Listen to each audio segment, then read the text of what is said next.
आज से तेरी दुनिया बदलने वाली है, क्योंकि आज से यकीन मानिए तू कुछ ऐसा करने वाला है जो सिर्फ तेरे सपनों में हुआ करता था। मेरी आपसे विनती है, ये वीडियो पूरे ध्यान के साथ देखना, या एकांत हो या हेडफोन लगाकर देखना, क्योंकि आज चोट वहाँ पर होगी जहाँ तेरी कमजोरियों का जन्म होता है। आज तुझे सोचना है, हाँ सोचना, और वो भी इतने ध्यान से कि बिल्कुल हकीकत लगे। तेरा जन्म एक ऐसे शरीर के साथ हुआ है जिसमें शरीर का जरूरी अंग एक भी नहीं है।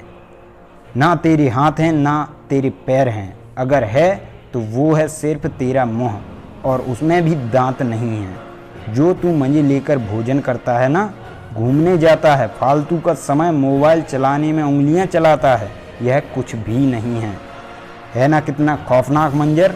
लेकिन हकीकत यही है, पेट भरने के लिए बस तू खा पाएगा, वो भी गला हुआ खाना। अब तू इतनी बदतर जिंदगी के साथ बड़ा होकर 15 साल का हो गया।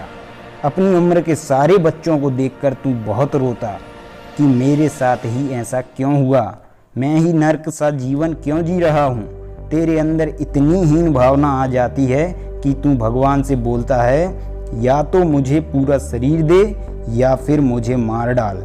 अब होता है चमत्कार। अगले दिन जब तू सुबह उठता है तो देखता है कि अरे ये क्या, मेरे पैर आ गए। यकीन नहीं होता, मेरे पैर आ गए। हाँ पैर आ गए, लेकिन तुझे सिर्फ एक सपना लग रहा है। तू इधर से उधर उछल कूद कर रहा, दौड़ रहा, खुद पर विश्वास करने की कोशिश कर रहा है कि यह 2 मजबूत टांगें मेरी ही हैं। मानो तुझे दुनिया की सारी खुशियाँ मिल गईं। कुछ समय निकलता है और तुझे फिर अपनी कमियां दिखती हैं। ना हाथ हैं और ना दांत हैं। मैं क्या करूं, कैसे जीवित रहूं।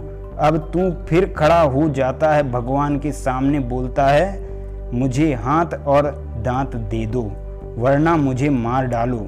बहुत रोता है। 2-4 दिन निकल गए लेकिन कुछ नहीं हुआ। तू बहुत रोया और आत्महत्या करने का निश्चय कर लिया। अगले दिन जब सुबह उठकर देखा तो देखकर विश्वास नहीं हुआ। खुद पर उसके दोनों हाथ आ गए। अब तेरे मन में सपने जागने लगे कि तू अब कुछ भी कर सकता है। तू दुनिया में नाम कमाएगा, कुछ अलग करके दिखाएगा, और अब से करेगा तू नई शुरुआत। लेकिन यह क्या, जैसे जैसे समय निकलता गया तू आलसी होता गया। आराम करना अच्छा लगने लगा, लेकिन बस जो एक कमी रह गई थी उसी को सोचकर तू रोता रहता। और एक दिन अचानक तेरे दांत भी आ गए। तू उस दिन बहुत रोया, लेकिन खुशी के कारण। अब तू सोच रहा था कि मैं अब एक ऐसा लड़का हूँ जिसके पास दुनिया की सारी ताकत है।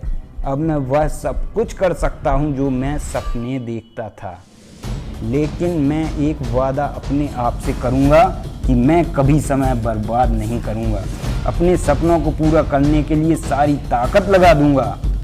मैं धन्यवाद करता हूं उस ऊपर वाले का, और हमेशा कर्जदार रहूंगा उसका, जिसने मुझे इतना मजबूत शरीर और हाथ पैर, नाक कान आँख दांत और दिमाग दिया है। और हमेशा ज़रूरतमंद लोगों की सहायता करूंगा। अब तेरे ऊपर निर्भर करता है कि तू जीवन भर बहाने बनाकर रोते रहना चाहता है, या फिर इतनी सारी शक्तियों वाले इस शरीर का सही इस्तेमाल करके दुनिया में अपना नाम कमाएगा। इन शक्तियों को बचाकर मत रखना, क्योंकि बहुत जल्द इस शरीर में भी आग लगने वाली है। तू समझदार है कि आज से तुझे क्या करना है। जय हिंद, जय भारत।